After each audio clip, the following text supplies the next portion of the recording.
নমস্কার, বাংলা বাজারে স্বাগত। শুরু করছি মতামত। আজকে আমাদের স্বাভাবিকভাবে আমাদের আলোচনার বিষয় দিদি ধর্ণা মঞ্চে।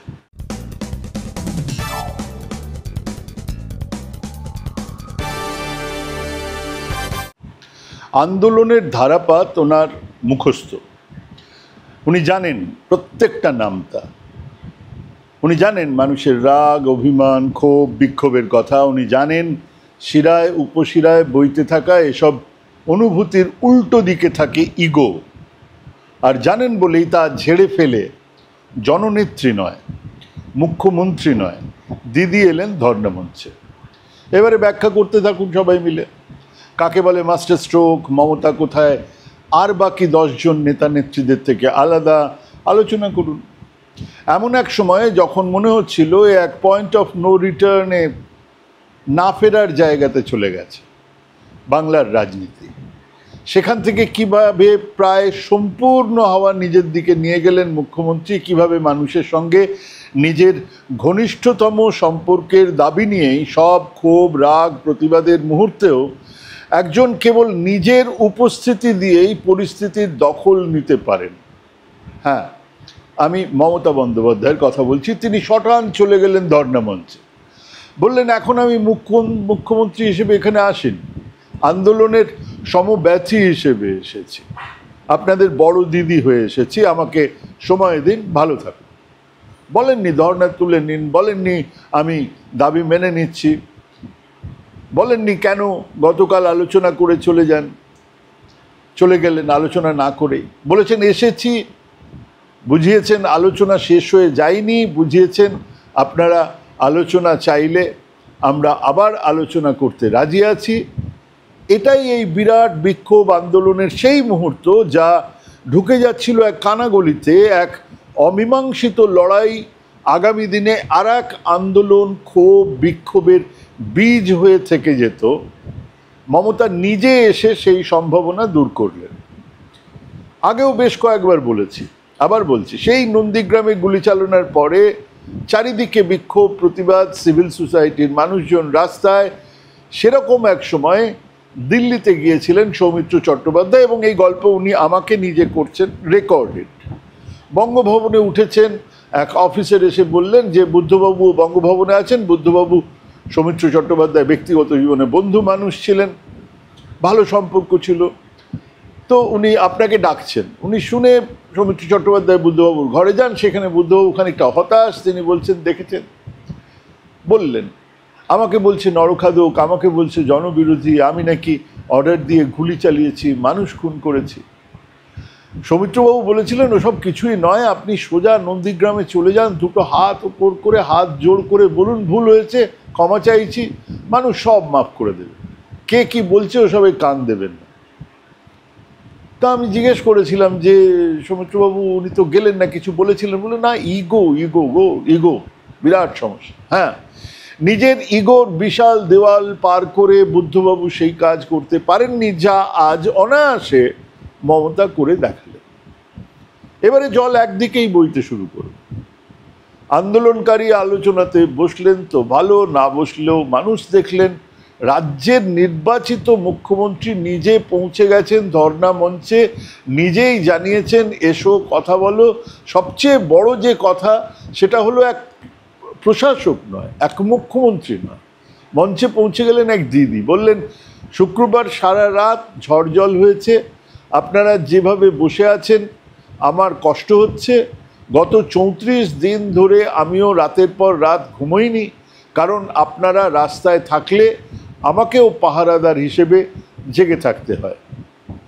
বানিয়ে বলছেন, বেশ তো বানিয়েই বলছেন। তো সারা ভারতে গণ আন্দোলনে এই বানিয়ে বলারই আর একটা নজির দেখান তো।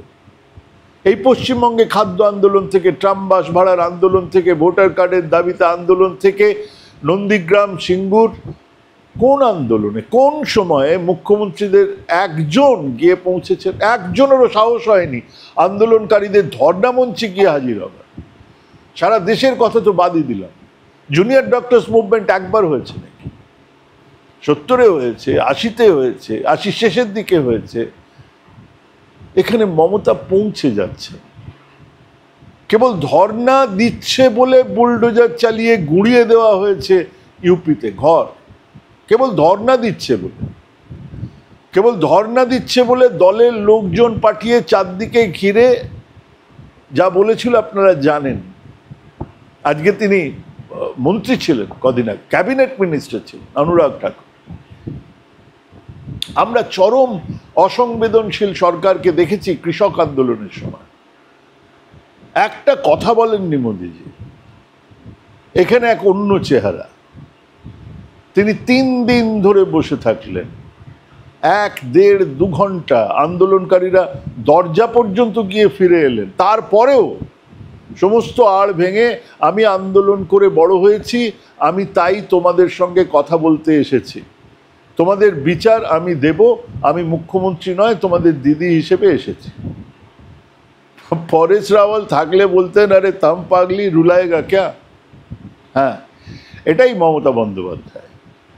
স্বাভাবিকভাবেই আন্দোলনকারীরা জানিয়েছেন তারা আলোচনায় বসবেন, 5 দফার দাবির কথা বলছেন, কিন্তু না, খেয়াল করে দেখুন যে চিঠি ওনারা পাঠিয়ে দিলেন যে হ্যাঁ আমরা আলোচনা করব, লাইভ স্ট্রিমিং এর দাবি কিন্তু সেখানে আর তাদের নেই। আজকে লাইভ স্ট্রিমিং এর দাবি নেই, একদিন আগে তারা লাইভ স্ট্রিমিং হলো না বলে তারা আলোচনা না করে চলে এলেন। মানে কোথায় দাঁড়িয়ে একটা আন্দোলনের মাথা মুন্ডু যারা বলছেন তাদের কোনো কনসিস্টেন্সি আছে? যদি একদিন আগে তাদের মনে হয়ে থাকে যে লাইভ স্ট্রিমিং না হলে তাদের আলোচনাটাই হবে না, তারা গেলেন ওখানে, চলে এলেন, বসে রইলেন মুখ্যমন্ত্রী, নির্বাচিত রাজ্যের মুখ্যমন্ত্রী, হাসিনা নয়। এরম নয় যে উনি ওনার পুলিশ এবং মিলিটারি দিয়ে ভোটটা করিয়েছিলেন। পুলিশ এবং মিলিটারি এসেছিল, মোদিজি পাঠিয়েছিলেন, শাহ পাঠিয়েছিলেন তাদের পুলিশ মিলিটারি, সেখানে ভোটটা হয়েছে, ভোটে তিনি জিতেছেন। জেতার পরেও তিনি 1.5 ঘন্টা সেখানে বসে রইলেন, লাইভ স্ট্রিমিং এর দাবিতে আলোচনা হলো না। বেশ, হলো না, তার মানে লাইভ স্ট্রিমিংটা না হলে এই আলোচনাটা হবারই নয়। একদিন পরে সেই লাইভ স্ট্রিমিং এর দাবি নেই। আর কেন নেই? সেদিনকে ফাজলামি হচ্ছিল। কারা পেছন থেকে এই সমস্ত উস্কাচ্ছেন? কাদের বুদ্ধিতে এই সমস্ত কথাবার্তা হচ্ছে? কাদের বুদ্ধি দিয়ে ফোন করে কারা বারণ করলেন যে না আজকের মিটিংটা করবে না তোমরা? কোন বিপ্লবীরা? আজকে তাদের মুখে সেই দাবি নেই। আজই বৈঠকে ডাকও এসে গেল, তারা যেই বললেন সঙ্গে সঙ্গে ডাক এলো, হ্যাঁ 15 জন আসুন, ওরা 30 জন আসছেন, কেউ কিচ্ছু বলবেও না, 30 জনই যাবে। তাহলে সে আগের দিন 34 কেন, আজকে 30 কেন? এর আগে আন্দোলনকারীদের কিসের সমস্যা ছিল? আজ তো পরিষ্কার হয়ে গেল যে ওনারা যে এই লাইভ স্ট্রিমিং ছাড়াই বৈঠকে রাজি। তাহলে গতকাল ফিরে এলেন কেন?